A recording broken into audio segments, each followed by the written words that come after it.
All right, looks like we are live. We even have one like so far. Very good. And by the way, if anyone's listening, this is called royalty-free music, so don't you worry. Hey, YouTube, don't put a strike on this content, okay? Thank you.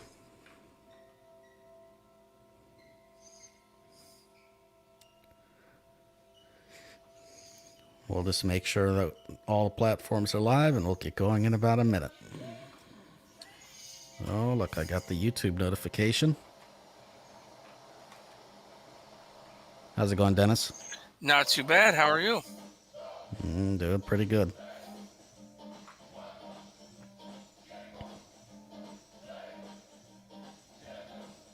Okay, let's close this out.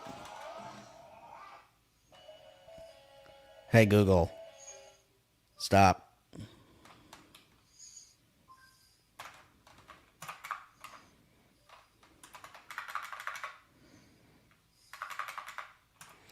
Live accessible. No, it's live accessible. Oh, man, I'll never get it right. Hello, live accessible.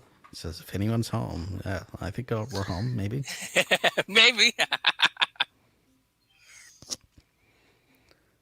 Okay, well, hello, everybody. Welcome to the latest episode of the BlindTechGuys podcast. This is episode number 80. We're all the way up to 80. We're getting old, Dennis. Can you believe it? Yes, we are.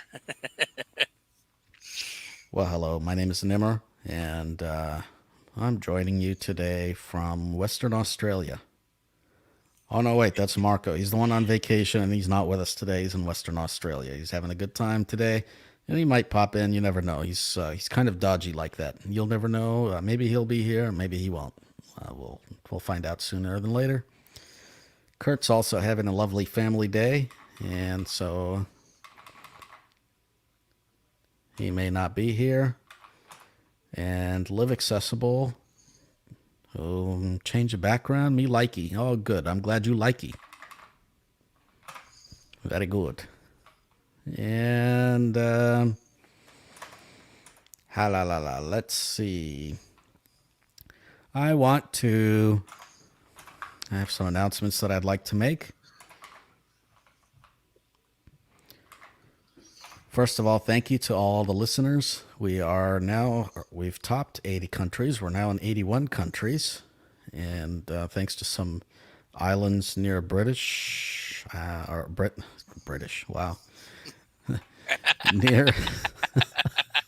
near British. Oh, boy. Some islands south of Great Britain and between Britain and France, like the Channel Islands or somewhere. I forget the name of them. Anyway, thank you very much for joining us. And I think we're up to 81 countries now. Although I think they're technically part of Great Britain, but the podcast thing that we use, Transistor, counts it as a country. So that's fine. Also want to thank the donor that donated $50 for Easter eggs. Thank you very much. That will go paying our month of fees that we have. So thank you so much for that. Truly appreciate it. Anonymous person from Ireland. I suspect I know who that is. And thank you so much. Also, happy Easter for those who are celebrating. Absolutely. Very, very happy Easter to you. Happy Easter, Dennis. Happy Easter, Nimmer. Happy Easter, everybody. Yes. And before we kick off the podcast, I can't help it. I'm going to sing for you guys today. Happy birthday to you. Happy birthday to you. Happy birthday. Wow, I just clipped because I got all loud to Microsoft. Happy birthday to you. Very good, very good. Yes, today, 4/4 is Microsoft's birthday. Happy birthday, Microsoft. Thank you for all the buggy versions of Windows that you've given us. And all Thank the you trouble for with Outlook. thank you for all the trouble with all your apps. Thank you for the really terrible narrator until you bothered improving it. And thank you for all the issues with Exchange that I've had to deal with in my time. Thank you so much for. And for the really crappy design of favorites in Microsoft Edge. So thank you, Microsoft. No, we're kidding. Happy birthday, Microsoft.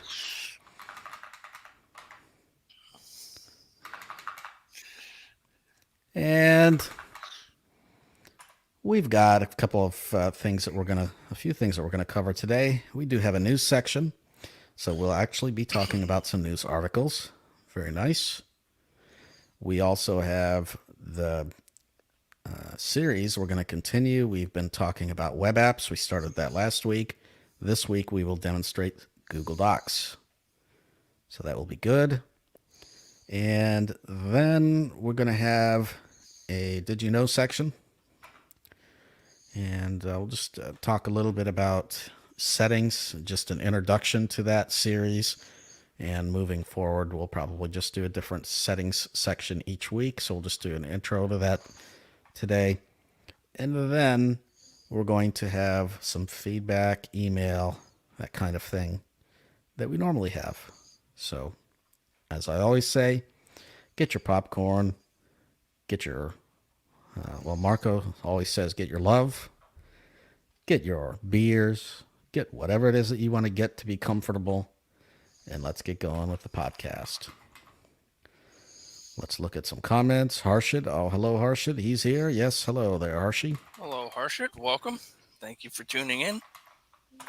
Very glad that you're here. By the way, if you are here, it looks like 3 of you are here. Please consider hitting the like button, not the dislike button. There's a difference. Please consider hitting the like button. Please consider sharing it out, tweeting it, snack chapping it, all that kind of thing. And also, please consider donating because it definitely helps us out. And it helps us bring good content and hopefully more equipment so we can produce more content, so we can give you more of what you want and we get more of what we want and everything. Absolutely. Once I get equipment, I can do I'm sure I could do some demos of apps and. That's right. Okay, so what's new in the news? And this first article is courtesy of Bad Maps. I'm so sorry, Good Maps. There's very. I should be a little bit more courteous. And the thing is that, we on the podcast, we really don't like trashing companies or anything like that.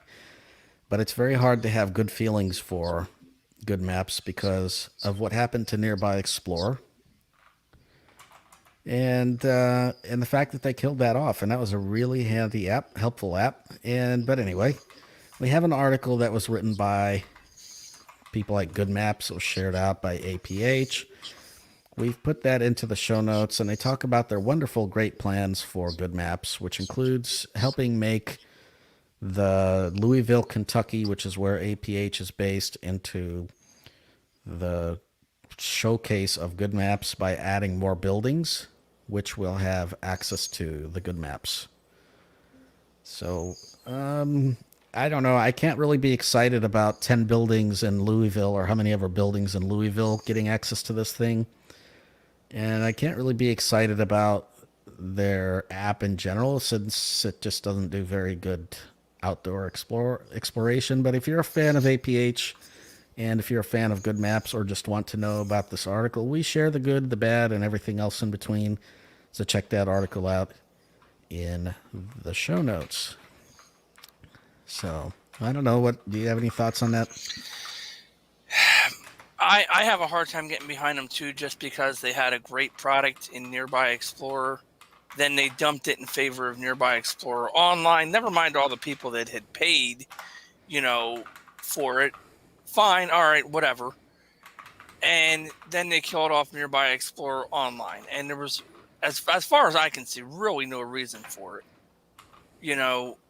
Other than I'd imagine they got grants and funding to develop this Good Maps Explorer. I'm sure they're not doing it for free. And it's just very hard to get behind a company that kills off a product that was helpful. And I would say the same thing if the company that did the ID Mate came out with another barcode scanner. There again, they killed off a product that was helpful to a lot of people, and there was really no need to do so. Yeah, well, it's not as if they created a better product. I would No, see, okay, they didn't. like I'm all up for advancement, and I say, okay, if you advance and you move forward, you create a better product, let's do it. Let's do it. But Good Maps is actually a really bad app. Like, it's a Yeah, really shockingly bad app. And the thing is, there are other free apps like Las Rio that are 10 times what Good Maps is. I'm sorry, but they're 10 times the app that Good Maps is. And those are free. So I don't know. I mean, Good Maps is free too, but that's just no reason for it to be so shockingly bad when APH had a reasonable app in the past. I just don't. I mean, I don't know who was part of that product decision, but frankly, APH leadership, whoever that person is, really needs to have their butt handed to them. They need to be fired. Sorry, but yeah. it's just not good. I'm not one for being overly critical usually either, but in this case, I mean, you're messing with what people use, what people rely on, and you didn't have it fully developed. You didn't have a good replacement developed. You shouldn't have killed it off until Yeah. that was done. Live Accessible. What was so good about Nearby Explorer? Yeah, it was just a really configurable app, and it could do just about anything that you wanted to do. And it had features that no other navigation app had, such as the GeoBeam. We talked about this quite a lot in past episodes, probably the last like 20 episodes or something. But yeah, I think I did a comparison at one point of Nearby Explorer and Good Maps. We'll have to go and search for that. But It was just highly, like you said, configurable and customizable, and they aren't even coming close to bringing all the options. And I was, yeah, I interviewed it them did as a part of lot better another at the podcast, features. Yeah, and like they even had said that they weren't going to bring them all back. even the most basic features, like it will tell you streets that you're approaching. The Nearby Explorer did that while the phone was locked, and it did it reliably and accurately. Good Maps still to this day, after about 3-4 minutes of having the app running, it just stops. It just dies, unless you have the phone unlocked. So, Well, and who's going to have the phone set to always unlock? I mean, right, exactly. All right, so the next article has to do with Gmail, and they've rolled out chat to personal accounts. This is a G Suite feature. I'll put up the article here in the chat. But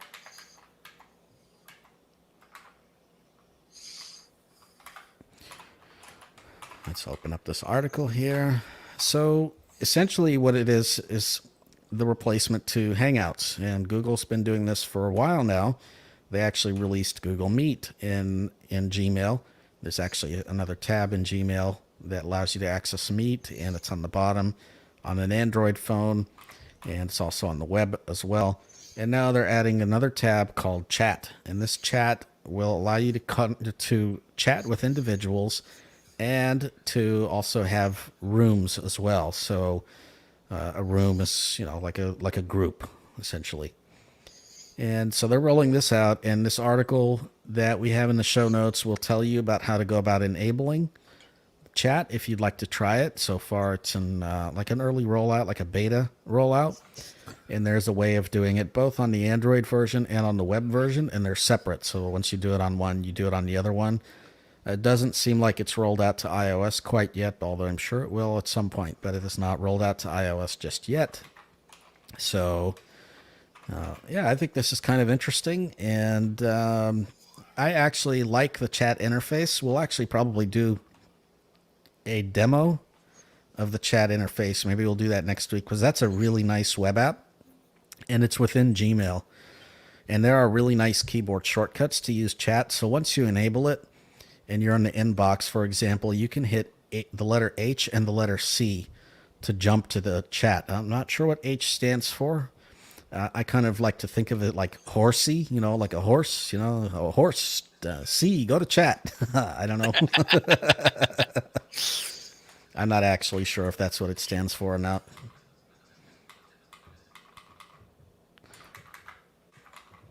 But anyway, I do recommend that you take a look at chat, and like I said, we will be demoing chat as well. So there we go. Now, the next article we've got is about T-Mobile and Google. Looks like they're going to have a partnership. So if you have T-Mobile services as your carrier, you are going to have Google Messages as your default messages app.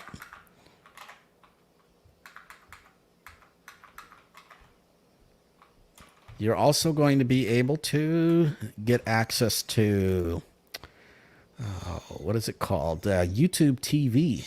So T-Mobile killed off their, what is that thing? Their T-Vision. They just released T-Vision. That was kind of their TV service. They literally just released it about 6 months ago or less. And now they're killing it. And in return, they're allowing you to purchase YouTube TV. And they're giving a $10 discount off of YouTube TV, so it's not free. But it is a $10 discount off of what you normally would get it for. So it's being advertised on T-Mobile for $55, whereas the regular YouTube TV is $65. And for that, you get something like 100 channels, and you get unlimited DVR for 9 months, and so on and so on. So looks like they're partnering together, and T-Mobile saying that they're going to showcase certain Android phones as well. So I don't know what that means exactly. I don't know that anyone really knows what that means just yet. But it is something that they're going to be doing.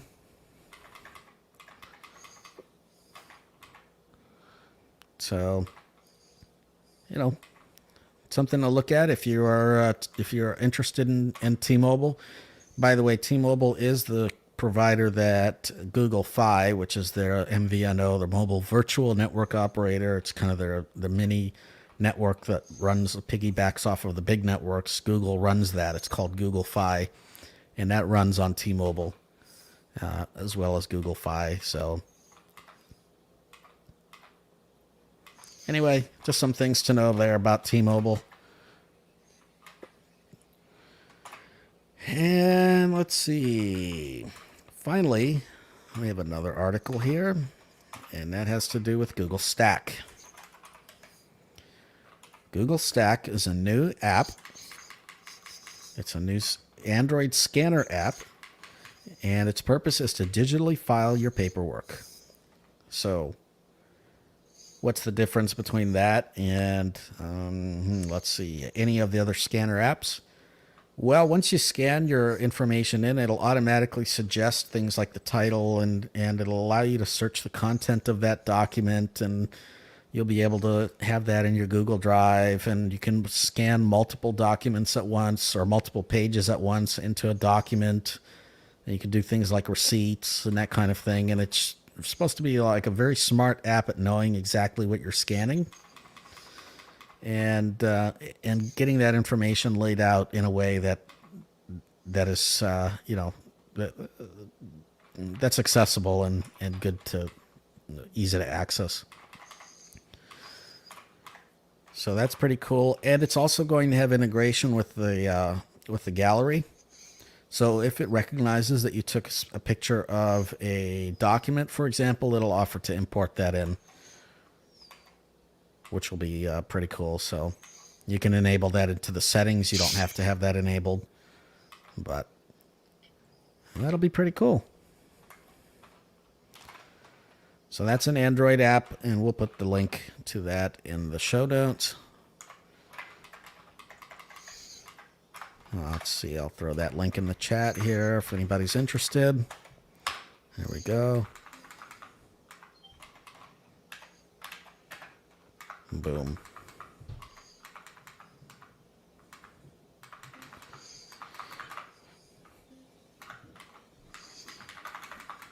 All right, let's look at comments.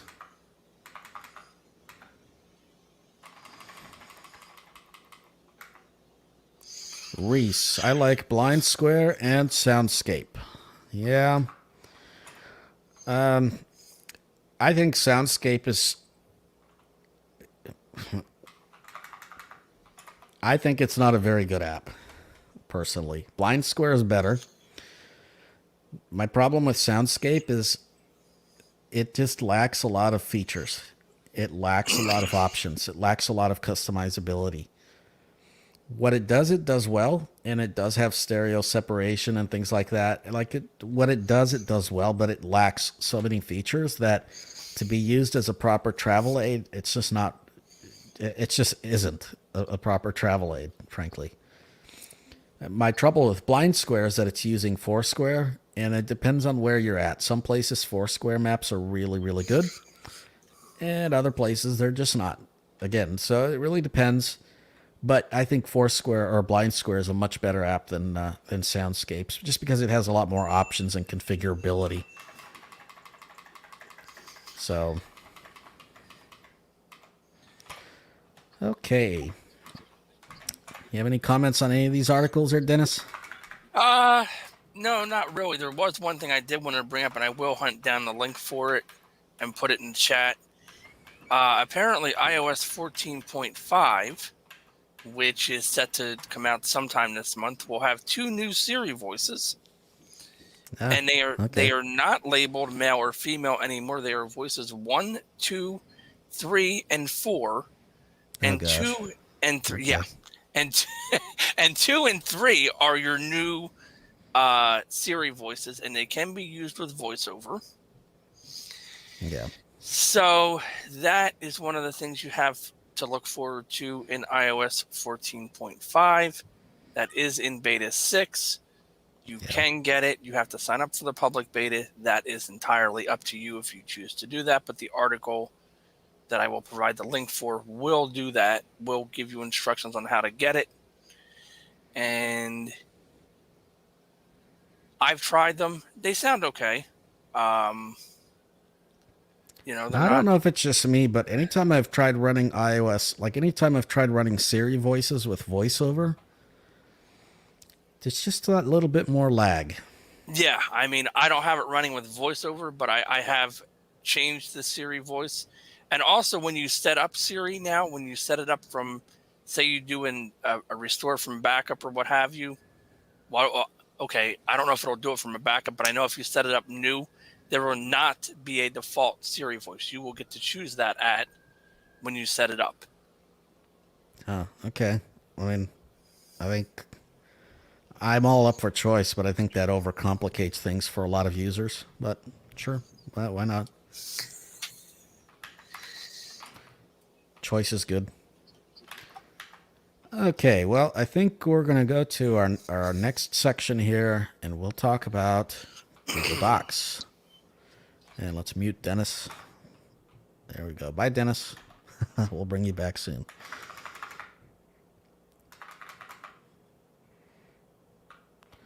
Live accessible. Is it accessible? Someone said, is it accessible? Someone said it wasn't, and that's referring to Stack.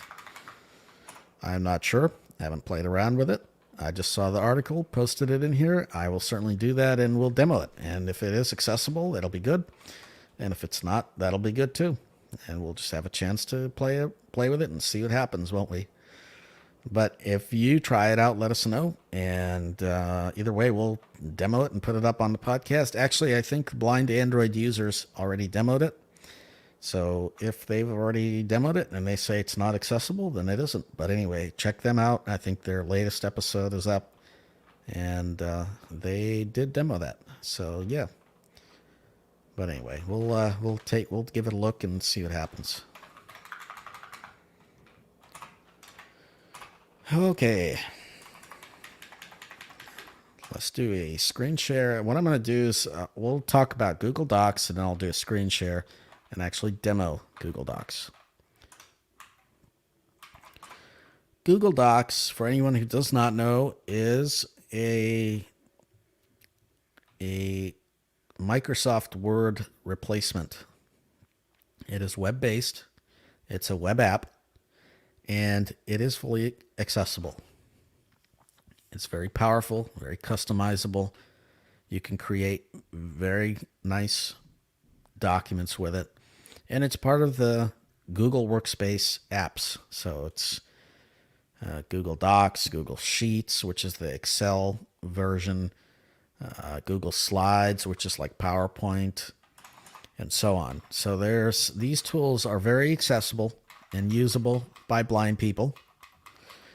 And it sort of fits in with our discussions of web apps. This is why I'm demoing Google Docs. And Google Docs, just to start with, when you use Google Docs, if you're using it with a screen reader, it's going to pop up a little message and say, if you have a screen reader running and you want accessibility, press Alt-Control-Z to enable accessibility, something like that. If you do not press Control-Alt-Z, and for whatever reason you missed the announcement, you don't know that you should do that, Google Docs is very much inaccessible. It doesn't work. So you have to push Control-Alt-Z, like Z, zebra, in order to make Google Docs accessible. The next thing you need to know is with JAWS and with NVDA, as I've said, for most things. There are a few things that you might not, but for most things, you will want to be using Google Docs with virtual PC cursor off, with browse mode off, whatever it is that it's called in your screen reader, forms mode on, whatever it's called in your screen reader, that's what you want to be using. So with JAWS, you can hit insert and the letter Z, hit that shortcut key, and it will say virtual cursor off. If it doesn't automatically turn it off, and it might automatically turn it off, but if it doesn't, that's what you need to do. With NVDA, you need to hit insert and the space bar key, or whatever your JAWS or NVDA key and the space bar key. You hit that shortcut and it plays a little typing sound, and you'll hear that. Or if you have it set to verbalize things, it'll say focus mode. And that's how you need to be using Google Docs. Google Docs will work in whatever web browser that you want to use. It's best supported in Firefox and Google Chrome, and it is best supported with JAWS and NVDA, and it also works, of course, with Chrome Vox on Chrome OS, with VoiceOver on Mac OS, in Safari and or Chrome. So those are, that's what you need to be able to use Google Docs. And what I'm going to do is I'll bring up Google Docs.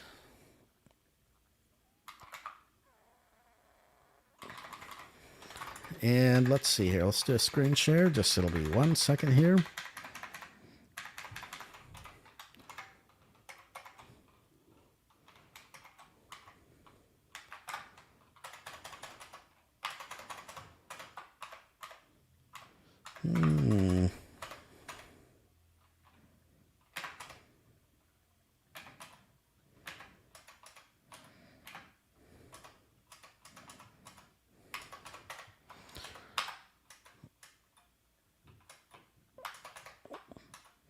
All right, here we go. We'll share the screen.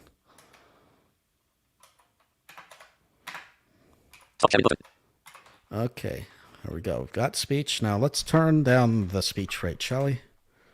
Rate boost off. There we go. Rate 30. Rate 25. Okay. And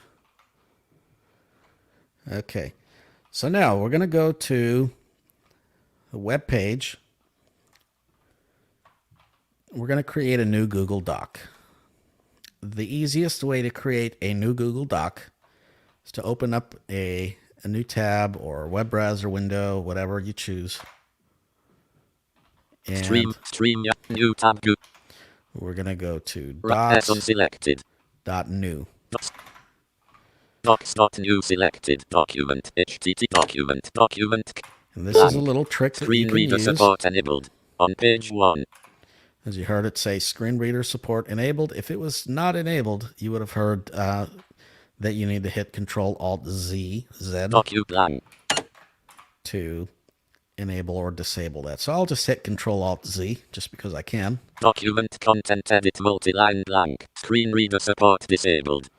And it'll say screen reader mode disabled, and I'll hit it again. Grouping. Screen reader support enabled.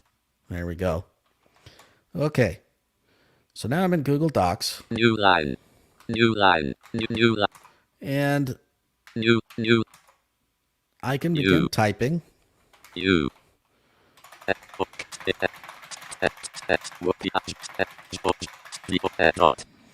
So I just typed in, Hello, this is a test of typing in Google Docs. hello, this is a test of typing in Google Docs. All right. Hello, this.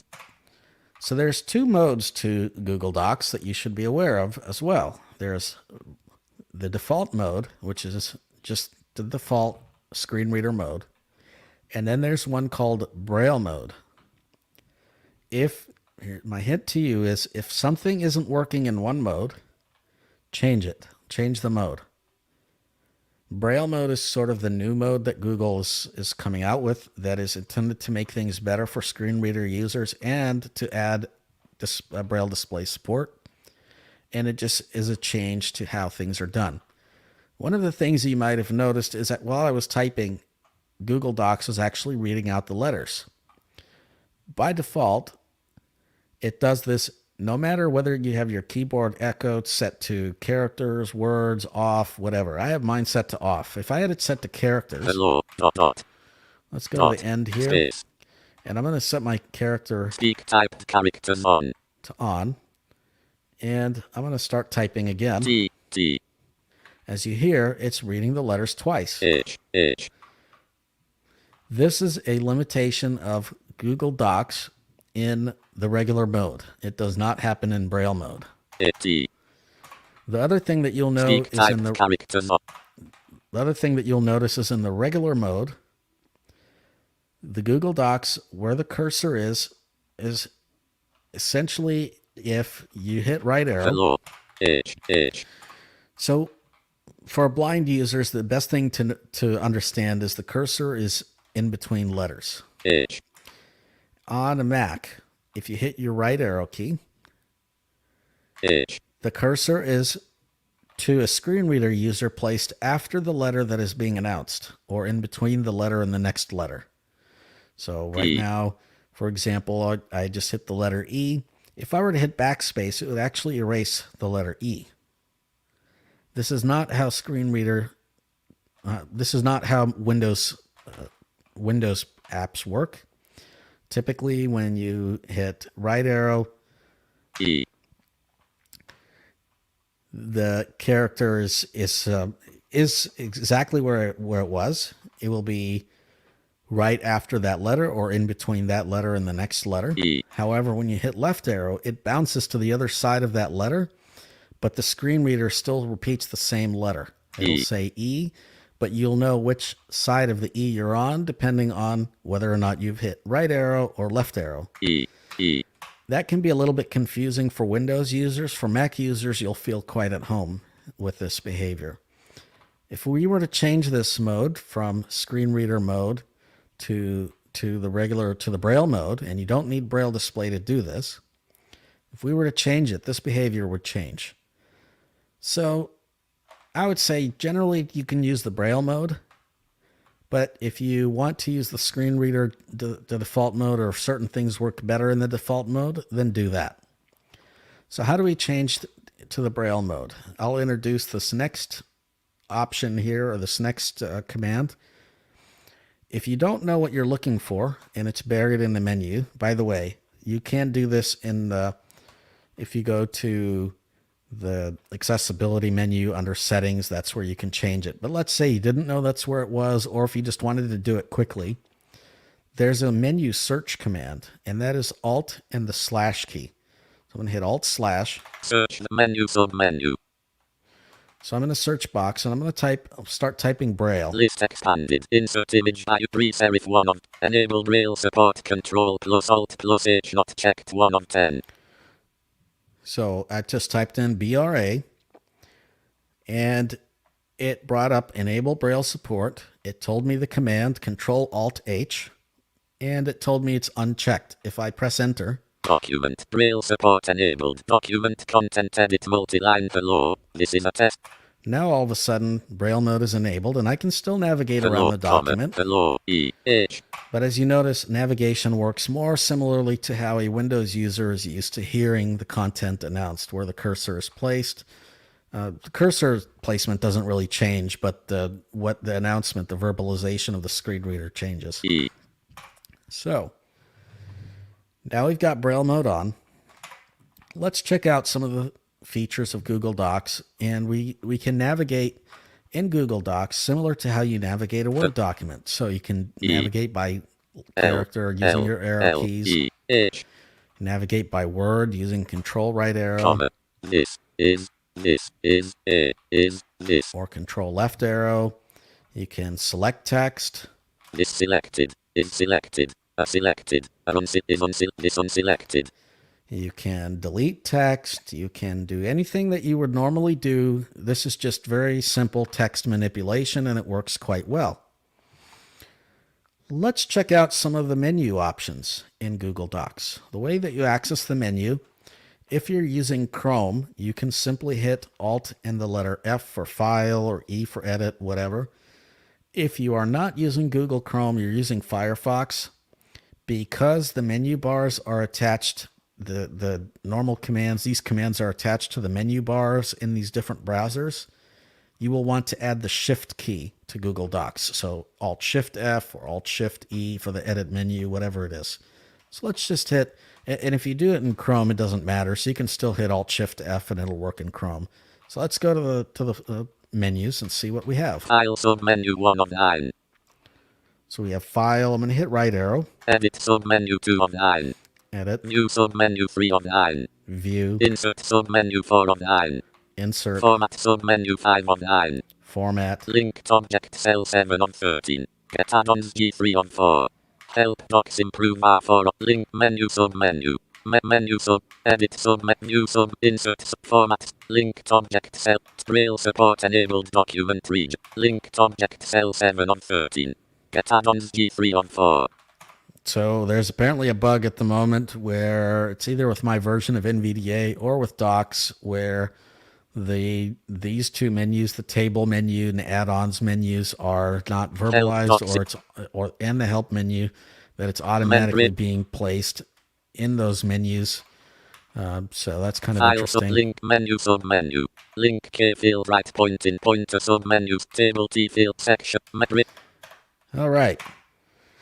So we can access the menus. So now if I hit Alt F, for example, go to File. File submenu 1 of 9. Share S 1 of 17. And hit down arrow. New N field right point in pointer submenu 2 of 17. Open O control plus O 3 of 17. And some of these have keyboard shortcuts, and it'll tell you what these are, and you can press these keyboard shortcuts to access these commands. So once you get really comfortable with Google Docs, you can, of course, use the Google shortcuts or the keyboard shortcuts. Make a copy C4 of email E field right point. Download D field right point. Make available offline K version history. Rename R9 of move M10 of 7. Add shortcut to move to trash T to web. Publish to the web W for document detail. So I'm not going to go through all the different options in Google Docs. There are tons and tons and tons of these. Braille support enabled Hello, this. But let's do some of the basic things that you might want to do in a document. Hello, blank, unselected. So let's just New.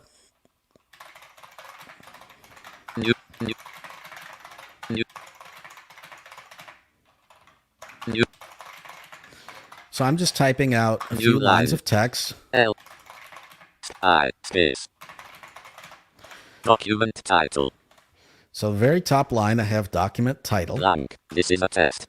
This is a test. This is line 2. This is line 2. This is line 3. This is line 3. This is line 4. This is line 4. Now, a lot of these commands I'm going to use are the same exact commands as are found in Word. So, document title.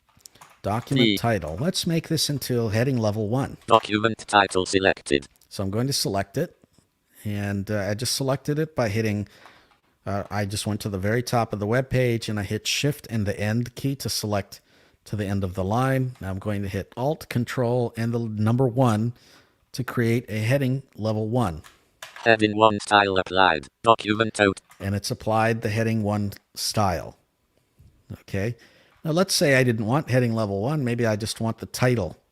Explore document. Define comment. Suggest saved link. Change page to that. Select all matching. Define doc. Comment. Suggest save to key link. Control. Change. Select all match it. Clear for explore document. Define. So I'm going to clear formatting. Without paste. Copy. Cut.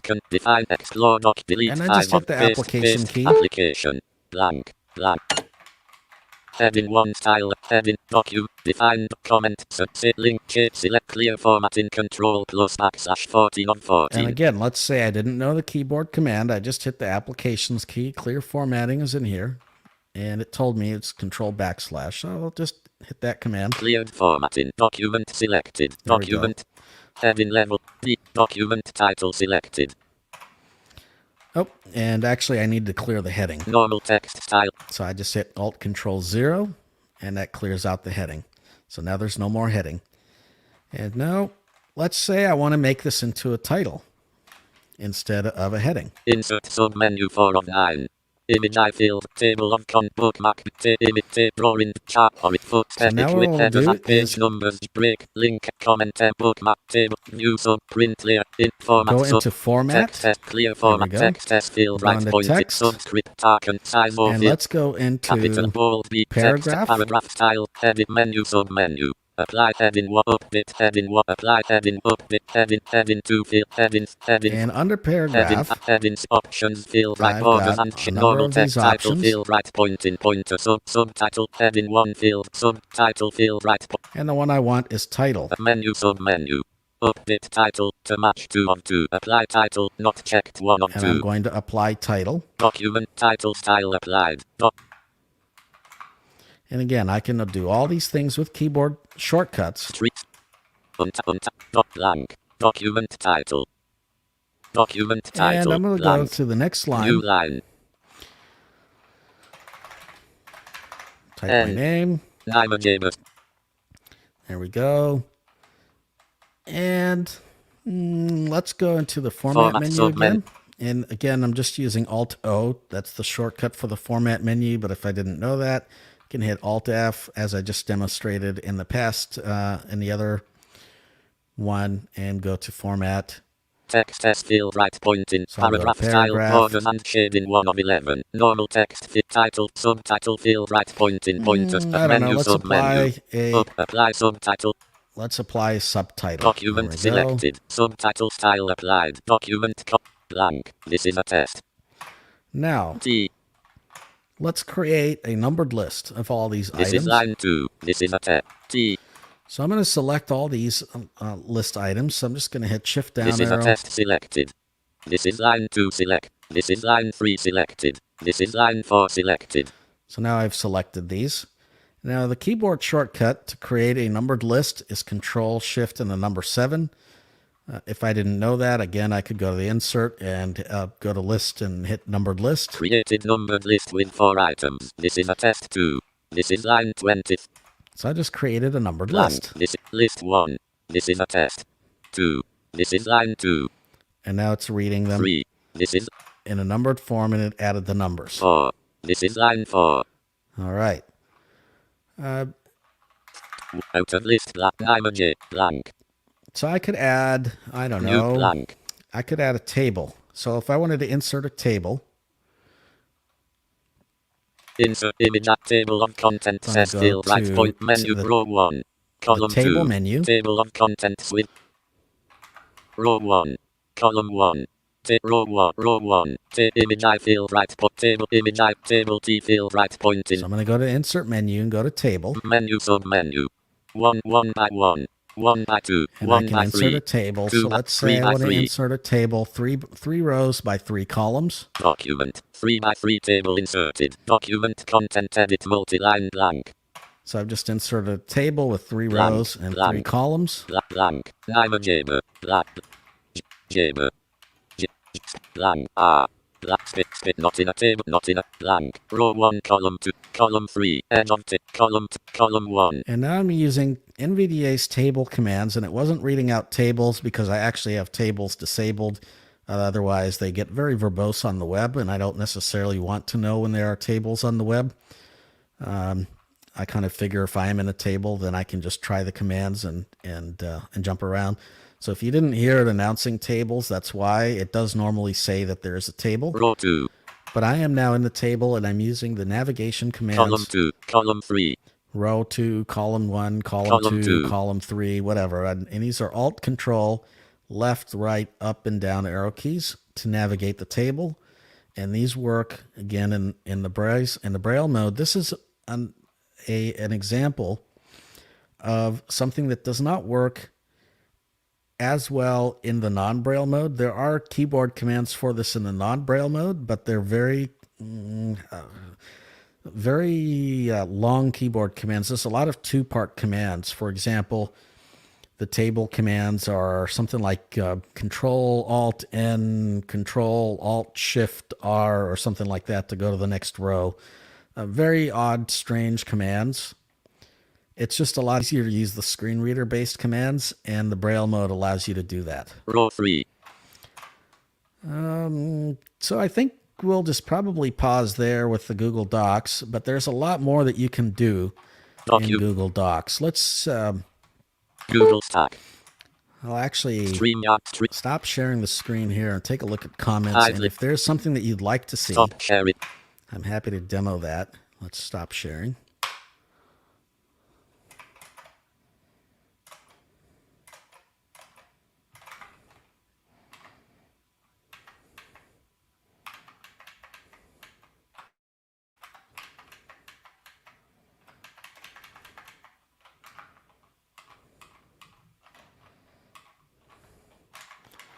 All right, let's like here.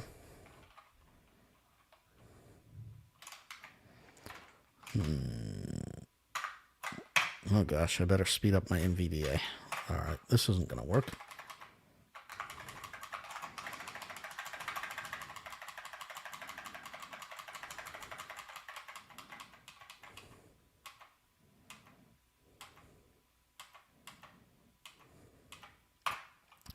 Looks like Dennis is not connected. He's got some kind of audio issue there going on, but and nonetheless, do you guys have any questions there about Google Docs? Anybody in the comments here?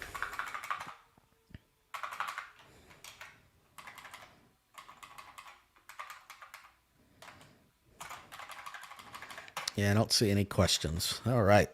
Well, if you do end up with questions, let me know. Hopefully that was a good enough description of Google Docs. I didn't go through the entire Google Docs. That would take a long time. But what I wanted to illustrate is that a lot of the commands you're using in Word or in another editor are going to work in Google Docs. And to the people who say that Google Docs isn't really accessible, I would say it's a tool that I use every day. And a lot of people are using every day quite successfully, and it works pretty well for them. So, give it a go. It's a little bit different. You're not using your standard screen reader, web commands. You're using as with any web app, you're using it with the browse mode turned off or the virtual cursor off, but it does work, and it works quite well. So, all right. Well, I think we'll go to the Did You Know section.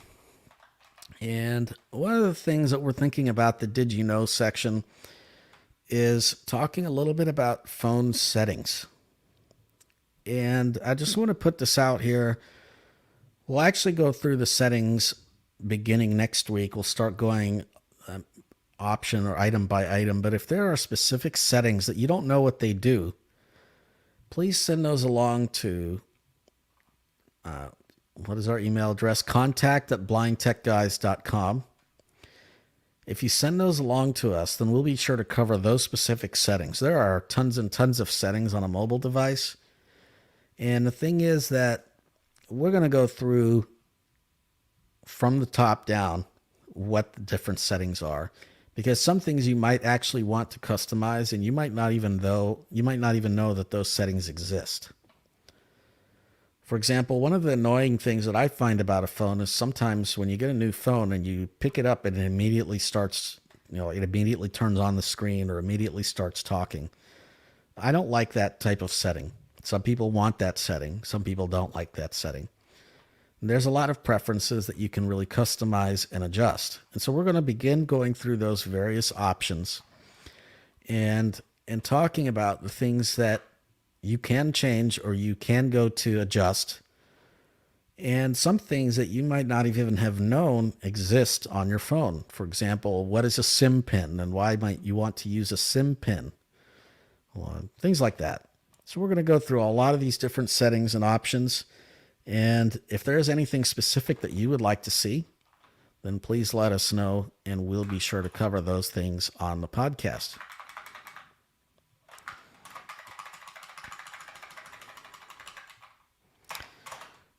Now, let's see here.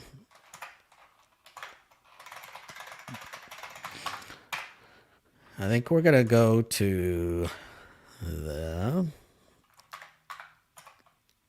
user emails, as we seem to have lost Dennis, and Kurt's not here, and Marco's not here. I think we're going to probably wrap this up here pretty quickly.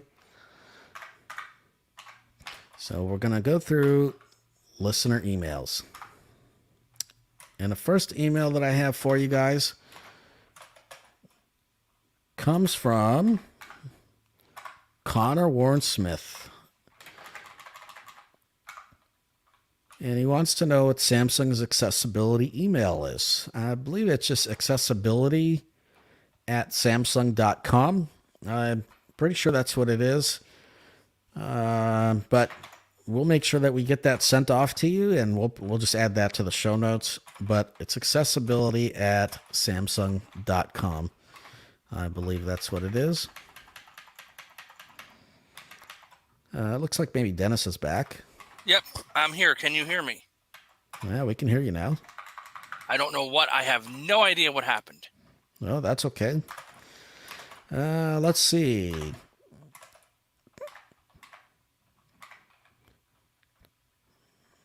The next email that we've got going on.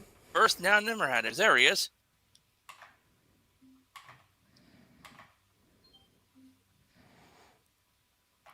We've got another an email here from Christian.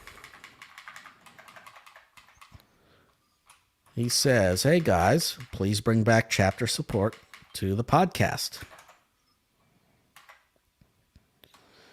Yeah, the thing about chapter support, we've already discussed chapter support a bit on here. The problem with chapter support is there's not really a good way of adopting it on a podcast that is native, that will work on all platforms. In fact, most platforms don't support chapter markers. Some do.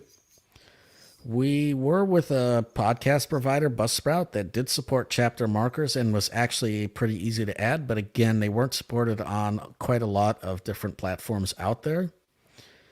And the cost and the time effort that it takes to add them is quite a bit. Now, if you'd like to donate the cost of, reach out. If you'd like to donate the cost of adding those chapter markers in, if you feel strongly about them, if you want to do that each month, please reach out, and we'll definitely make sure to add those things in. Otherwise, we aren't likely to be adding those things in, and that's just what it is. Now, on YouTube side, there are chapter markers. Oh, look, we've got somebody that wants to say hello, but we'll add him in here in a minute. On the YouTube side, you will notice, especially like going through in the last video, we do have chapter markers. I want to thank Carrie, Live Accessible, for working to add those in, and Varun as well in our community. Both of them are working on the YouTube side, making it look pretty and adding chapter markers and doing those things. So that is excellent. Thank you to both of you for your work. And by the way, if you'd like, check out the Live Accessible YouTube channel. She's got a lot of good things in there. She just had an interview of a person that, or a couple of people that were there to discuss their vision loss and that kind of thing. quite a lot of different interesting videos. So check that out. And yeah, that's Live Accessible. Maybe she'll add that into the chat. Let's add our mystery guest. Hello, mystery guest. Hello, What? Who are you? I'm Thomas. Oh, hello, Thomas. Welcome to the pod. I'm late. You're almost closing the shop. Yes, you're late. We're almost closing the shop. Yeah, I'll help you to close the shop then. So who are you? Tell us about yourself. What are you doing here? I'm Thomas. I'm from Singapore. I had to connect all the way to US to talk. Wow. Well, that's pretty cool. I'm very glad that you're here. Never got a chance to do a demo for the Sennheiser headphones. If I am early, maybe I can do it. Yeah, we need you to definitely do that demo for sure. Yeah, to hear my complaints.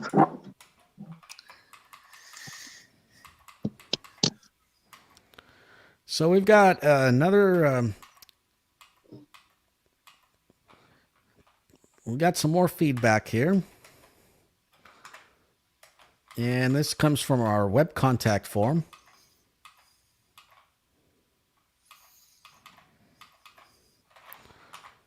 And let's see.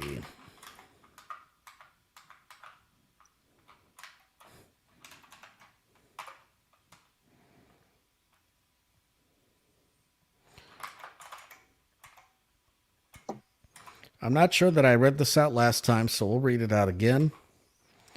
What do you think of the Blind Tech Guys podcast? Great podcast. Love the live streams and the fun you all have. You all make me laugh so much. What do you think of the podcast hosts? Love Mr. Gruff and Mr. Pooch. Kurt and Dennis, too.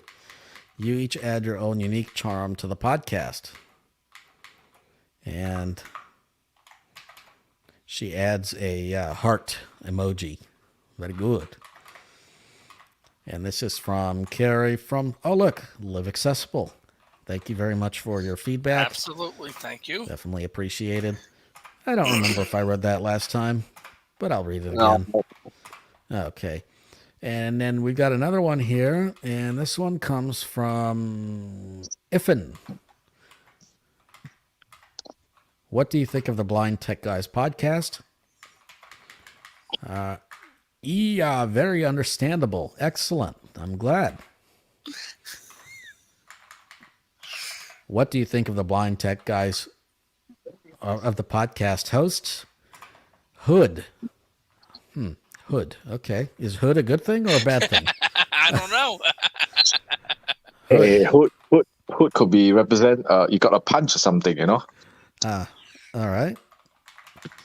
Well, this was from Ifin. Thank you very much, Ifin, for your feedback. Now, if you'd like to submit feedback to our podcast, please get on the Blind Tech Guys website, blindtechguys.com. You'll find a feedback form down towards the bottom, and you can fill that out. And if you want to be contacted by us, please also add your email address. It's very important. If we don't have your email, we cannot reach out to you. And also, the same thing goes if you'd like to subscribe to our mailing list. Please add your email. You can also just email us, contact@blindtechguys.com. And then remember that support the show link as well. It's on the page. And donation definitely helps and goes a long way. So thank you guys so much for that. Let's see if we have any comments or any questions. I did put the link in the comments for the article about the Siri that I was referencing. Really, I haven't seen that. That's interesting. Okay, well, let's do this. All right, let's put it here again.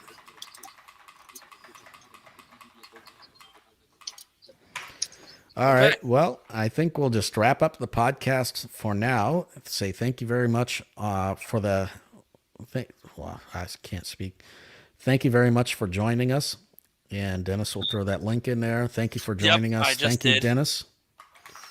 Absolutely enjoyed it. And as you were saying, if there's things people want to see or apps people want to see demoed, I know somebody had sent a question. I think it was to our group or contacted one of us privately about GarageBand and something else. I know absolutely nothing about that. So unfortunately, I'm not sure I have can't. an email here about GarageBand, but that's cool. If you'd like to know about GarageBand, let us know, and we'll definitely demo GarageBand. Sounds like a fun show. Yeah, about the only thing I know about it is you can use it to create ringtones. I've never played with it, but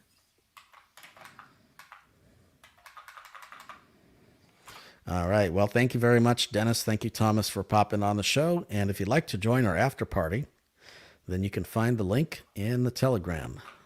Otherwise, thank you, everybody, and we'll see you next time.